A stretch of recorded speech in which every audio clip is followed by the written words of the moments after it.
Guys आज आहे वटपौर्णिमा आणि मी ही साडी वेअर करणार होती। ही माझ्या रिसेप्शनची साडी आहे, पण माझ्या नवऱ्याने माझ्यासाठी ही वाली साडी ऑर्डर केलेली आहे। तर मी ही साडी आता वेअर करणार आहे। मी याला ओपन नाही केला, आता तुमच्या समोरच ओपन करणार आहे। ओ माय गॉड, ही अशी बांधणी पॅटर्न मधून आहे आणि मला तर खूप आवडलेली आहे। आता मी हिला वेअर करून येते।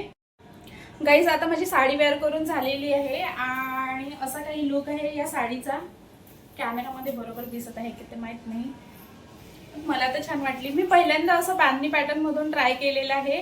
आधी मी केस करून घेते आणि मग मेकअप करते आणि मग नंतर ज्वेलरी वेअर। आता मी हेअरस्टाईल करून घेतलेली आहे आणि मी असं बन बनवलेलं आहे आणि समोरून अशी छोटीशी वेणी केलेली आहे। आता मी पूर्ण मेकअप स्विस ब्युटीच्या प्रोडक्टनी करणार आहे। तर हा स्विस ब्युटीचा फाउंडेशन आहे।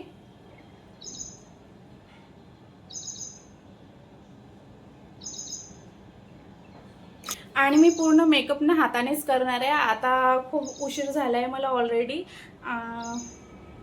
तर मी कोणता ब्लेंडर वगैरे यूज नाही करत। तसंही मला म्हणजे हाताने मेकअप करायला इझी जातो। गाइस माझा मेकअप डन झालेला आहे आणि तुम्ही बघू शकता। आता मी वेअर करते ज्वेलरी आणि ज्वेलरीसाठी मी सगळे गोल्ड ज्वेलरी घालणार आहे आज। हा माझा लग्नातला छोटावाला मिनी मंगळसूत्र आहे। यानंतर मी माझं मोठं मंगळसूत्र घालणार आहे आणि मी खूप असं जास्त ज्वेलरी नाही घालणार आहे, फक्त हे दोनच घालणार आहे।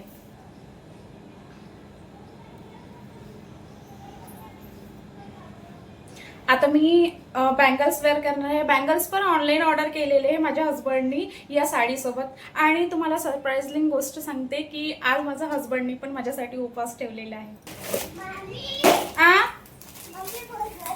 हो हो आले।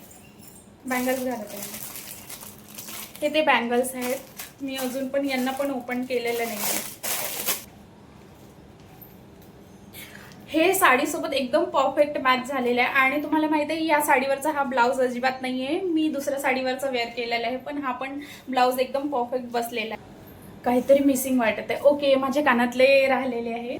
हे मी मागच्या वर्षी पण वेअर केलेले होते। ओ माझा गजरा पण राहिलेला आहे, तर आता मी गजरा वेअर करून घेते। Okay, I am done guys. कशी दिसते मी सांगा, आणि तुम्हाला पण ही साडी पाहिजे असेल किंवा हे बँगल्स पाहिजे तर कमेंट फॉर लिंक।